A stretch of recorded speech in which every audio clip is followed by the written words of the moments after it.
This is why you can't afford or buy real estate. And you know what? It's not your fault. I'm going to explain all this in this week's episode of Prime Property TV. Stay tuned. Promise you, it'll be worth it.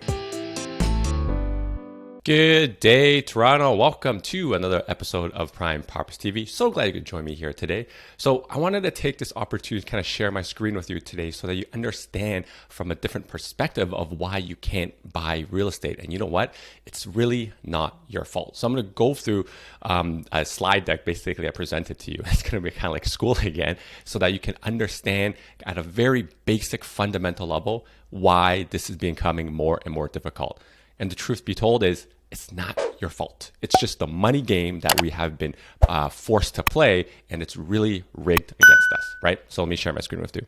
So in front of me here right now, I have a very, very blank canvas. Let's just call it our economy.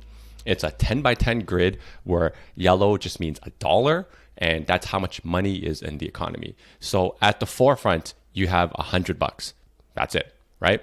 So if I go into the next slide, oh, let me move my face. So let's say you make $10 a year, right? So that means you contribute 10% of the economy. You are now, you own 10% of this piece of the pie or puzzle. Yeah, let's call it puzzle. You own 10% of this piece of the puzzle, right? So now you have 10%. You have money, right? But this is what happens when you have external factors coming to interrupt this. So now, let's say, you with $10 decide to go buy real estate, right? Traditionally, you go to a bank and you're going to put 20% down and they're going to give you the other 80%. So in our case, let's use our $10 that you have over here on the green, and then we're going to get the rest of it in the blue, which is that the bank's going to give it to us. But you have to realize in the banking world, there's something called fractional reserve lending. I'm not going to get into it, but basically the bank doesn't have this money. At least not all of it. They only have a little small percentage of it. So what happens is they're like, okay, we're going to check your income. Looks like you can pay this for the next 30 years. We are going to go poof, create this money out of thin air, right? And we're going to use this money to give it to the sellers that you're buying this from. So now you've injected another $40 into our economy. Because where I got $40 from, it's because it's 80%. So if you're going to buy a place that's $50 in my example, right? You have $10 that you've earned, and that's your 20% down. And then this is your 80% that you're getting from the bank. So here's $50 of real estate. So now by printing $40 out of thin air, you've now made the economy worth $140. But now let's look at what your percentage of your earnings are. So if you still had that $10, now you went from owning 10% of the piece of puzzle in the economy to now 7.1%. But then you have the other 40% that's considered debt, right? But you control this, and that's kind of the beauty of real estate, right? You are going to now own this and control the asset as long as you're able to service that debt every single month. So if you add what you own with your real estate, you now have 29% plus 7%, so that puts you at like 36% of the economy. By buying real estate, you went from owning 10% of the economy to now about 36% of the economy. Crazy, right? Now, let's move to the next equation.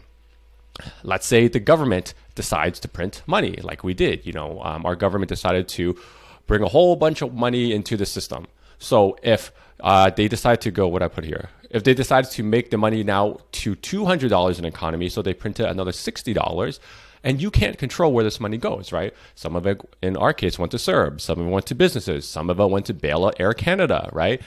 And some of it went to a whole bunch of different reasons. Maybe they're funding something. We have no idea, right?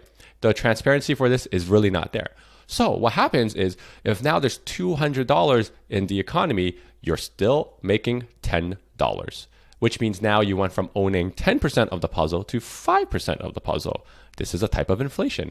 It's not that you're not working hard enough. It's that the money that you're working as a measure of unit is becoming worth less and less. And this is why I had that example about when you compare it to gold, which holds its value better, real estate's not getting more expensive. Real estate's getting cheaper. It's just the money that we're earning is getting devalued. And I'll put a little thing up here if you want to check out that video.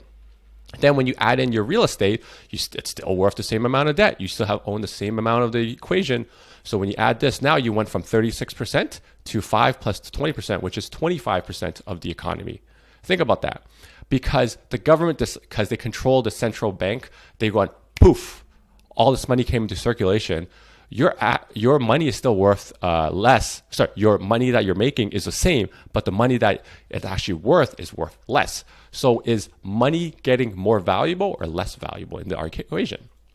So now let's look at it from a second scenario, right? Let's say you're comparing yourself to a person who's not going to buy real estate, which is red. And the reason I'm making all this is to give you a very, very basic analysis of what all this money printing is due. I'm not trying to give anyone FOMO, because I think at the end of this, some people will have FOMO of trying to buy real estate. But this is just understanding how the money system and the money game is forcing us to play, okay? So now let's say you were green, you bought real estate, whatever, that worked out for you. But let's say there's person A who makes $5 out of the economy back into the square one. So they own 5% of the economy, you own 10. So this is them over here in red, which is perfectly fine, not an issue, right? But then now let's say you decide to buy real estate again. So all your percentages here are the same as last time. You put 20% down here. The bank gives you the 80% over here, right? But now let's look at the person who doesn't buy real estate. When you forced the printing of money or the creation of money, right? So like you can do this via like mortgages, Visa, like this money is just being poof, printed. It's not stored in a bank, right? So when the economy goes to $140 worth, or sorry, yeah, $140 economy, this 5%, or $5 went from 5% to 3.6%, just because some dude bought real estate and there's more money into the system. So as a person who's working hard, especially if you're young, trying to get into your first home, all you're seeing is people buying real estate, and it's forcing all this creation of money into the system before any money printing by the government. What's it going to do to the value of your dollar, right? Something you have to understand. So now let's back to the example in the third case, that the government decides to print money, and now we're at $200 in the economy. Same thing, you're going to be at 25% ownership of this piece of the puzzle. But look at the person who's not owning any assets, didn't buy real estate, still working hard, making $5 out of the economy, went from 5% to 2.5%. That means their dollars got halved. They didn't do anything different. They didn't do anything wrong. But now the time that they're working for just got halved. It's deemed less worthless because the value we're attaching to currency keeps getting printed over and over again. So it's not that you're not working hard enough, especially this for like a lot of millennials, and like I've been there too, because the amount of money that's being printed, it's just making your hard work worth less.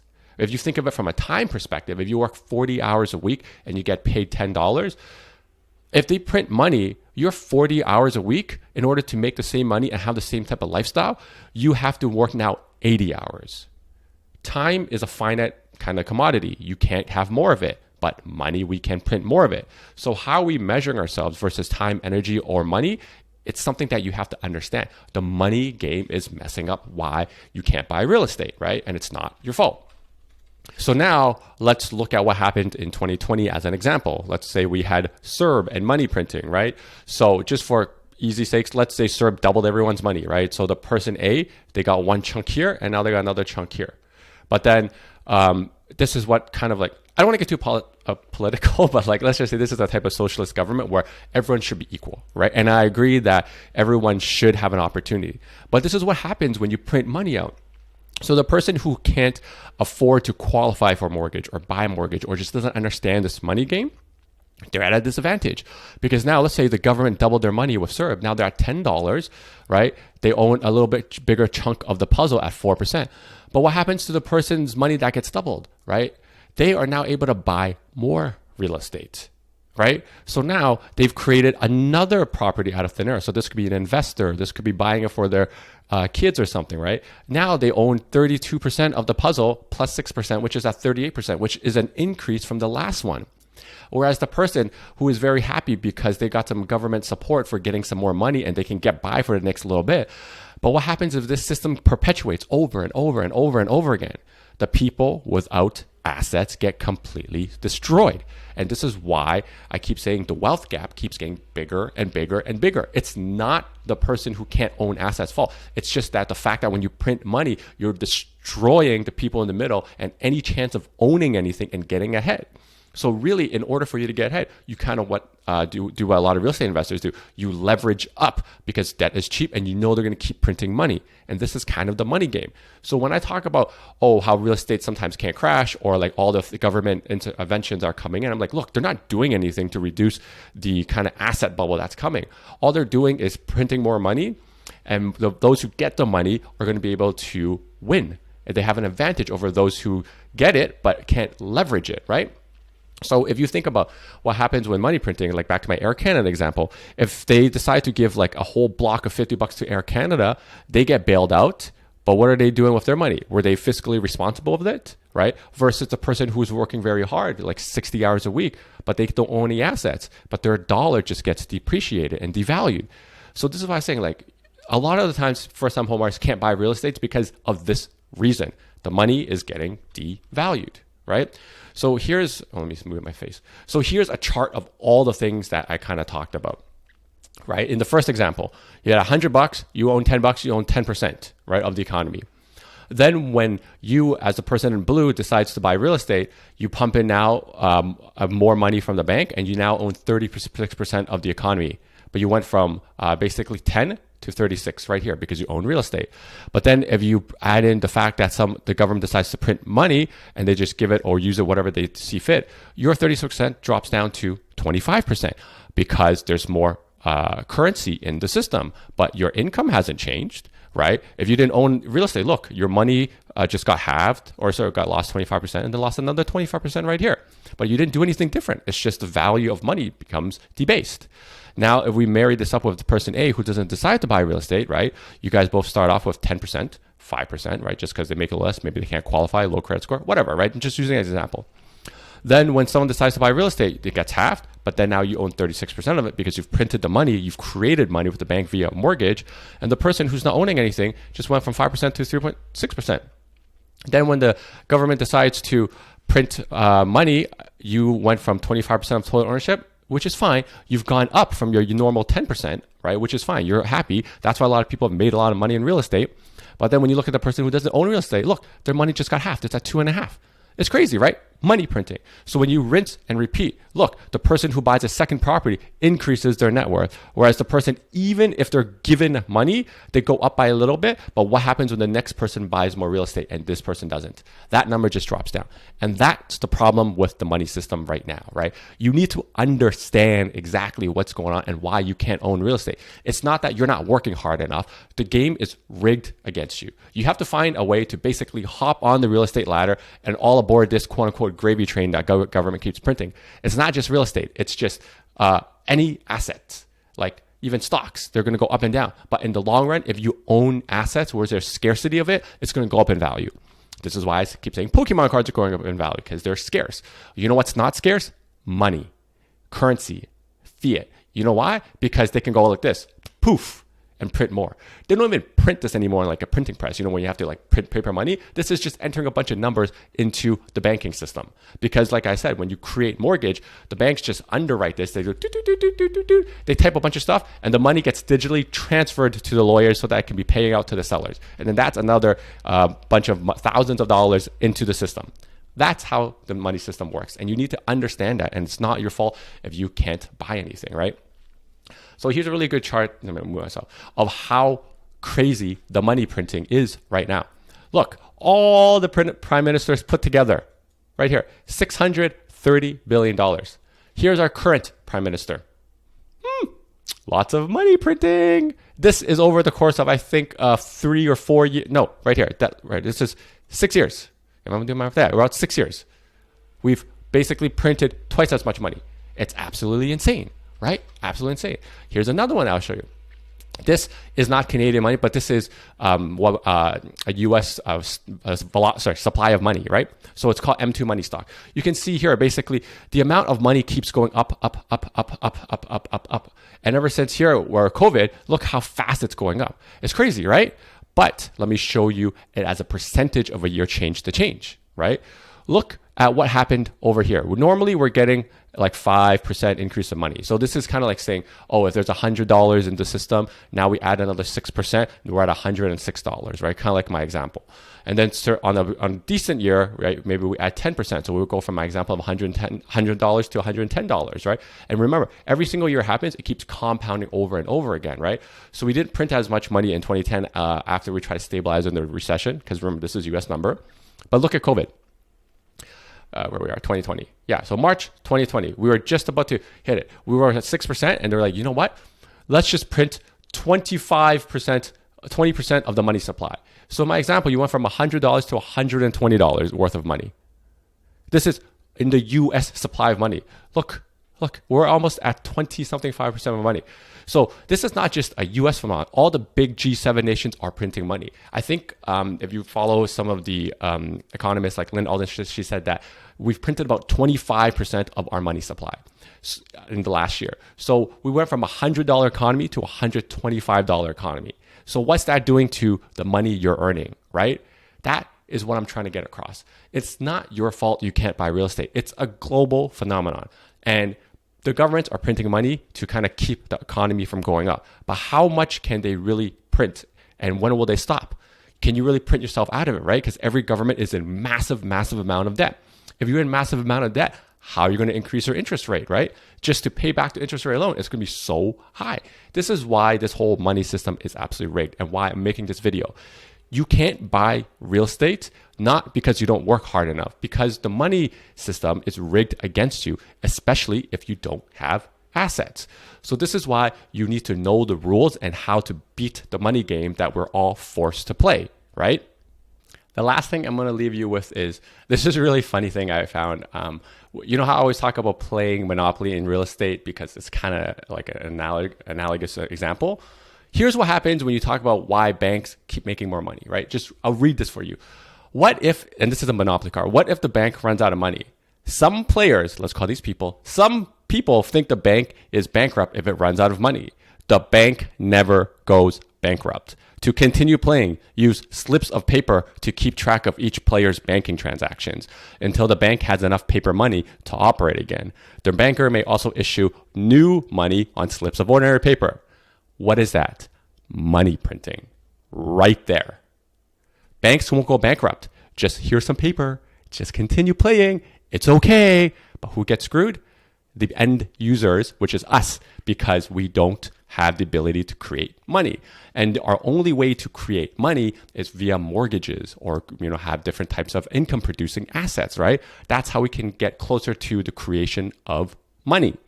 This is why I created all of this, so that you understand what exactly is happening in the current world right now. You need to understand this. So if you like content like this, make sure you smash the like button and subscribe to Prime Property channel. If this video has somehow given you FOMO, and that was never my intention, but if you do want to get into some income producing assets such as real estate, especially ones with cash flow, I'll put a link here on the screen so you can set up a strategy call with me. It's www.chatwithzen.com. But oh wait, there's more. I'm going to leave one last thing for you guys that I really think you should watch is there was a member of parliament, his name's Pierre Poilievre, sorry if I butchered your name. He makes a really good kind of explanation of what's happening in the money system right now. And it's actually a really good watch. It's about 15 minutes or so. If my kind of explanation of what money printing is doing mixed with his, you should probably get a pretty good idea of what's happening from just like a different perspective. So make sure you tune into that at the end of the video. Now, we're told that inflation will never happen here. All these things about printing money causing inflation, that's all thinking. Remember, history doesn't repeat itself, Madam Speaker, except that it's already repeating itself. Let's start with housing prices. From December 2019, the last month before COVID started to circulate in Canada, to March 2021, the average house went from $518,000 to $716,000. A massive 38% increase in a time when the economy dropped by $120 billion. So the economy goes down, but somehow housing prices go up. Lumber prices are up 118%. Here's a quote from a contractor. "Oh, it's ridiculous. A 2x4 used to be $3.50. Now they're going for $9.80. A sheet of plywood was $12 2 years ago. Now it's $56. Here's a quote from the Financial Post just yesterday. Central bank and government out of touch with Main Street when it comes to the rising cost of living. The latest Canada's food price report shows that food costs increased by 2.7% last year, with an expected 4.5 to 6.5% increase in meat, 3.5 to 5.5% increase in bakery, and 4.5 to 6.5 increase in vegetables. Gas prices, well, they've gone from 78 cents a liter to $1.18 a liter. So all of these things are rising vastly more than the target of the Bank of Canada. And what's interesting about the Bank of Canada is I asked about the core rate of inflation when the governor of the bank appeared at the Finance Committee not so long ago. And he said, well, don't worry about core inflation. We only worry about CPI. Well, I'll tell you something. I have a prediction. This month, CPI will be way above the 2% target. And I make another prediction, that the Bank of Canada will suddenly say, oh, don't worry about CPI. We use core inflation. So whatever is lowest is the measurement that they use. But here's the consequence of all of these numbers. When governments print money, they drive up the price of two things. One, the things that the rich own. And two, the things that everyone else buys. So if you are a millionaire mansion owner, you're getting extremely rich. Your house is making a lot more money than you are. You're sitting in your rocking chair and cash is just falling out of your attic on your head. But if you are a working class person who rents in order to have a roof overhead, your rent is going up, your food is going up, your gas is going up, everything you buy is going up, except your wages are not, and guess what? That dream of owning a house, it's getting further and further away because of asset price inflation. So what we actually have is a government that claims it's doing all of this deficit spending to help the less fortunate, are actually carrying out one of the largest wealth transfers from the working class to the super rich, from the have-nots to the have-yachts in Canadian history. The solution to this is to control the spending, unleash free market production, replace the credit card economy with a paycheck economy, and restore the principle of sound money, so that the dollars that people earn are worth what they're supposed to be worth, and that people get ahead through their labor and their effort, not through their privilege and their aristocracy. Thank you. Questions and... But I hope this gives you an example and an easier way to understand how money printing is affecting you. You may not see it really quickly, and like with 2% inflation, you very rarely ever see it. But when you have COVID and the money supply is going up at 5, 10, 20%, that is escalating so much faster than you will imagine. You're going to blink in 5 years and you're going to look at like real estate prices and you'll be like, what? Average price of $1 million?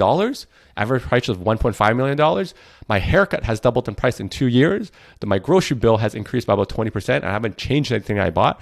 This is happening at a much rapid rate because of money printing.